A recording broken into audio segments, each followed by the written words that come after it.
So it's all down to this game. Smirin opens with his favourite e4 move, and Anand playing symmetrically for the moment. Smirin lashing out with his pawn. So this is a typical opening that Anand uses. He's used it in many big-time competitions. He's won a lot of games with it. And now, just playing quickly, all he needs to do is draw, and he'll move on to the next round. Kasparov awaits the winner. So that's a slight surprise. Anand thinking about this move. Slightly unusual. Now, what's he going to play? I've never seen Anand so uncertain. It's incredible.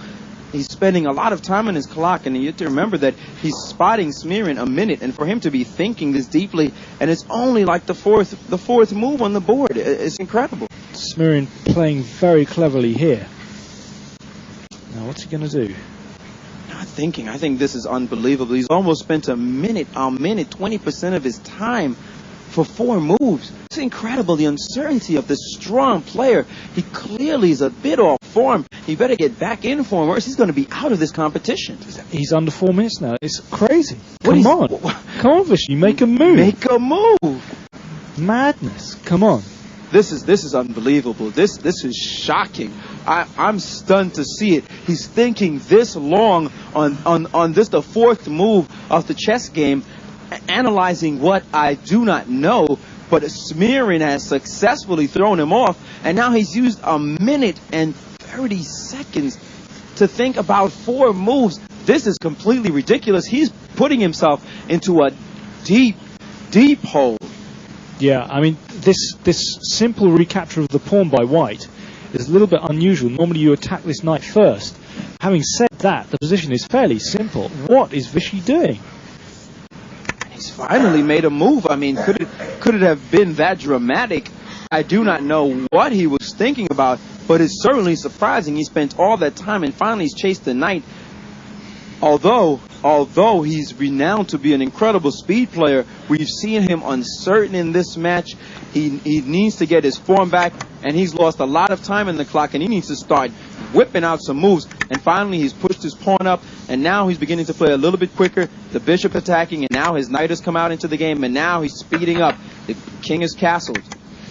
So this is a fairly well-known position, but Anand has used almost 2 minutes to get there. I just don't know what he was doing. So he's played this way before. This is a known theoretical position.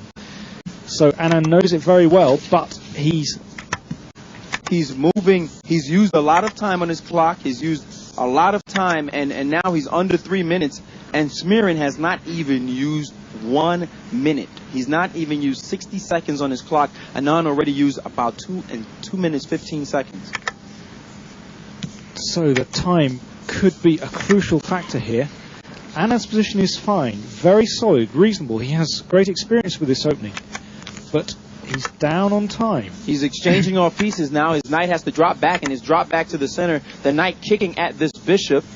So let's suppose he wants to save that bishop. Well, then he'll have to drop it back 1 square. He doesn't want to do that. He's left it alone. Smirin increasing the pressure. Now, this knight is stopping this attack down towards the king, the queen and bishop, in a very threatening battery down here. So the pawn has come up. He's taken. Oh, this is fantastic. He's taken this pawn. He's sacrificing a piece. And now Smirin has collected another pawn. It seems as if he thought he was going to win this knight, but Anand has defended it quite simply with this bishop move, and maybe Smirin is going to be down a piece. Okay, but Smirin has 2 pawns for this piece, and he's now got a third. So he has 3 pawns for the piece. That's compensation itself. I can't help but think, though, that Anand up a piece is a lot more confident. He's starting to move like his old self. He's gotten the challenge, and he's going to try to meet it, moving much quicker, moving his king now off that dangerous, deadly diagonal. He's put it in the corner, hiding it, and he has a piece. But as you said, Danny, 3 pawns for it is what White has. Yeah, but I mean, I would prefer White's position here, definitely. And at least Anand has something to go for now. It's fairly clear where his chances lie. So he's down on time, but he's got something to play for now. He's whipping off moves. There's suddenly a pause in the situation. Look at Smirin's bishop. Despite being a piece down, he has some healthy bishops sitting in the middle of the board, and he's attacking a pawn, and Anand has ignored it. This is why they call this a shootout. Both sides' guns come out blazing, and now making sure that no attack happens, and Anand has sacrificed the bishop in the middle, but of course he would gain that queen, and he sacrificed his rook for the bishop, and now he's attacking a rook and a queen. This is fantastic battle going on here. So the reason he's done that is to trade off pieces. There you go, he's just trading more pieces off the board, and it seems he's about to win not just one pawn but two. He's ripping a rook.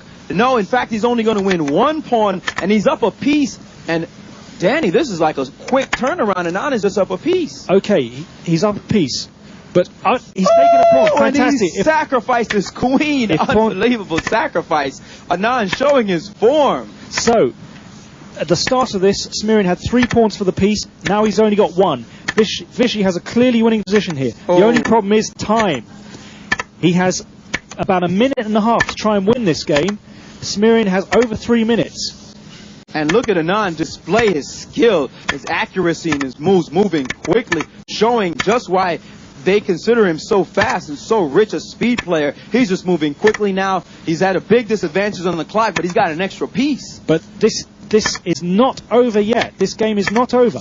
Anand has only a minute and a half to try and win this game. Oh, but look at that position. The pieces. Oh, and he thumped that rook down with authority. And bam, he's ripped off all the extra pawns. He's just got a pass pawn. And look at him make a minute look like a year. He's ripped another pawn off the board. Anand seemingly coming back.